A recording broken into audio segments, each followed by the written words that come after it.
Hi dear aspirants, welcome to Safala's Academy YouTube channel. In this video, we will be discussing most important questions that will be very useful for upcoming RRB NTPC graduate and undergraduate exam 2024. So let's get into the video. We will have 20 questions in this video, which are actually PYQs, previous year questions.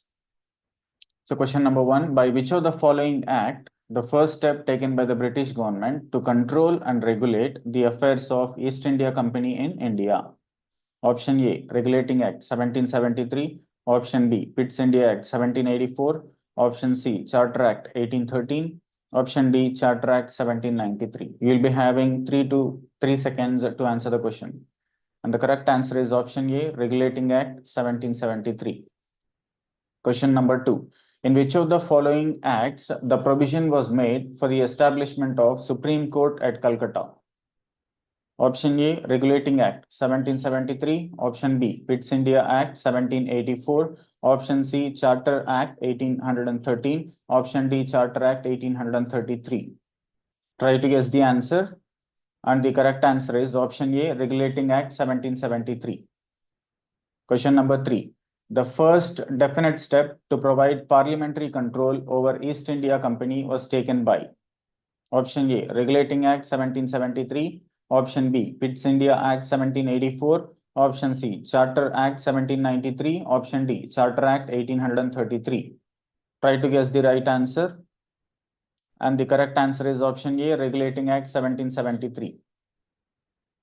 Question number 4. Which act passed by British Parliament to address the shortcomings of the Regulating Act of 1773, which is also known as East India Company Act 1784? Option A, Regulating Act 1773. Option B, Indian Council Act 1861. Option C, Pitt's India Act 1784. Option D, Government of India Act 1858.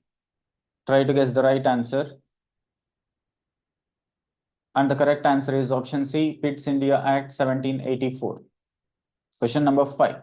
The act during the regime of East India Company responsible for paving the way for shipment of opium to China is option A, the Settlement Act of 1781. Option B, Charter Act of 1793. Option C, Charter Act 1784. Option D, none of the above. Try to guess the correct answer. The right answer is option B, Charter Act 1793. Question number 6. Which act of the British Parliament abolished the East India Company monopoly over trade in India? Option A, Regulating Act of 1773. Option B, Pitt's India Act 1784. Option C, Charter Act 1813. Option D, Charter Act 1793. Try to guess the right answer. And the correct answer is option C, Charter Act 1813. Question number 7. Through which one of the following were commercial activities of East India Company finally put to an end? Option A, the Charter Act of 1793. Option B, the Charter Act of 1813. Option C, the Charter Act of 1833. Option D, the Charter Act of 1853. Try to guess the correct answer. And the correct answer is option C, the Charter Act of 1833. Question number 8. Which of the following act for the first time made it possible for Indians to take some share in the administration of their country? Option A, Charter Act of 1833. Option B, Charter Act 1853. Option C, Government of India Act 1858.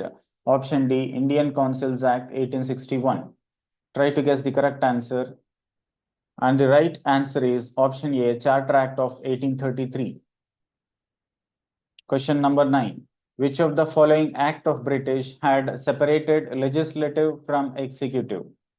Option A, Pitt's India Act 1784. Option B, the Regulating Act 1773. Option C, the Settlement Act 1781. Option D, the Charter Act 1853. Try to guess the correct answer. And the right answer for this question is option D, Charter Act of 1853. Question number 10. In which of the following act the territorial division of governance in India was done? Option A, Government of India Act 1858. Option B, Indian Council Act 1861.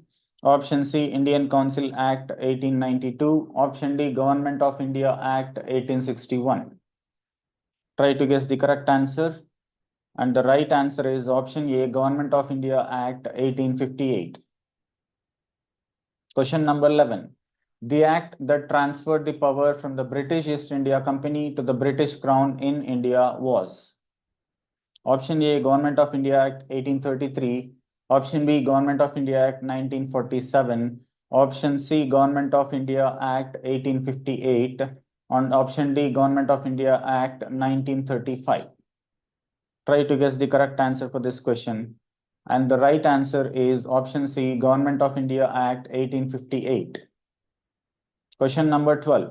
Which of the following vested the Secretary of State of India with supreme control over the Government of India? Option A, Pitt's India Act 1784. Option B, Government of India Act 1858. Option C, Indian Council Act 1861. Option D, Minto-Morley Reforms 1909. Try to guess the correct answer. And the right answer is option B, Government of India Act 1858. Question number 13. The first attempt to introduce a representative and popular element in the governance of India was made through option A, Indian Council Act of 1861, option B, Indian Council Act of 1892, option C, Indian Council Act of 1909, and option D, Government of India Act 1919. Try to guess the correct answer. And the right answer for this question is option A, Indian Councils Act of 1861. Question number 14. Which among the following act was passed by British Parliament to increase the size of the legislative councils? Option A, Regulating Act of 1773. Option B, Pitt's India Act of 1784. Option C, Indian Council Act 1892. Option D, Indian Council Act 1919. Try to guess the right answer. And the correct answer for this question is option C, Indian Council Act 1892. Question number 15. By which of the following act Legislative Council of India received the power to discuss the budget?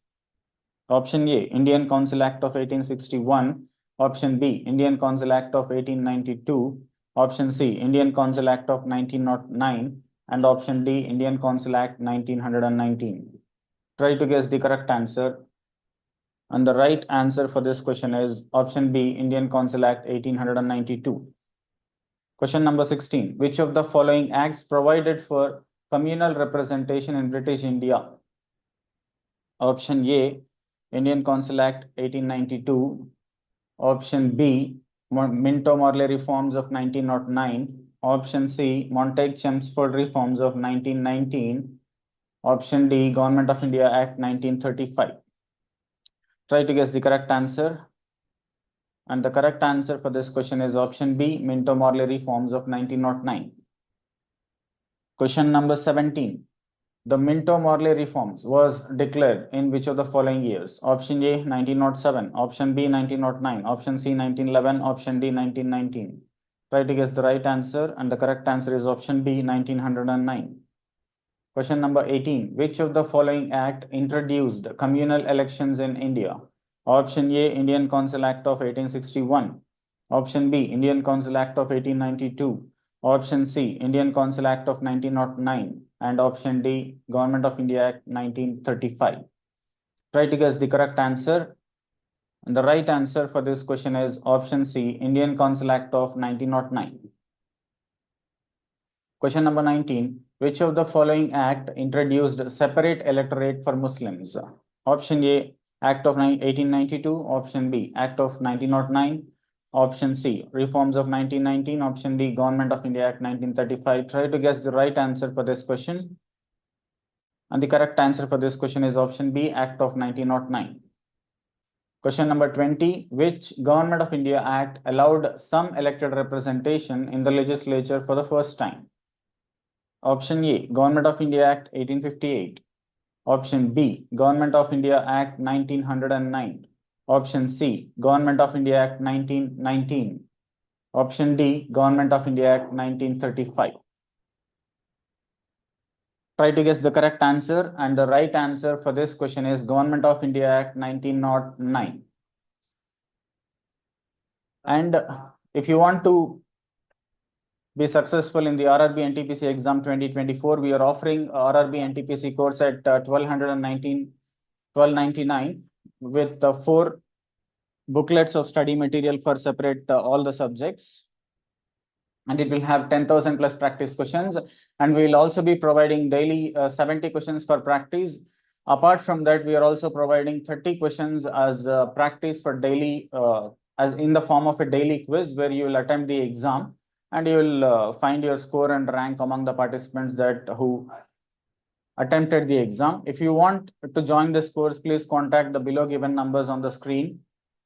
And please find a link below in the description. I'll be providing a link in the description to have a look at the demo course, which is actually offered for free. And the validity of the course is 7 days. You can go through the paid content of our course for these 7 days for free. If you are really interested, then you can purchase the course. Thank you. Thank you so much for watching this video. Hope you found this video useful. If you want more such content, please like, share, and subscribe to encourage us to do more such videos. Thank you.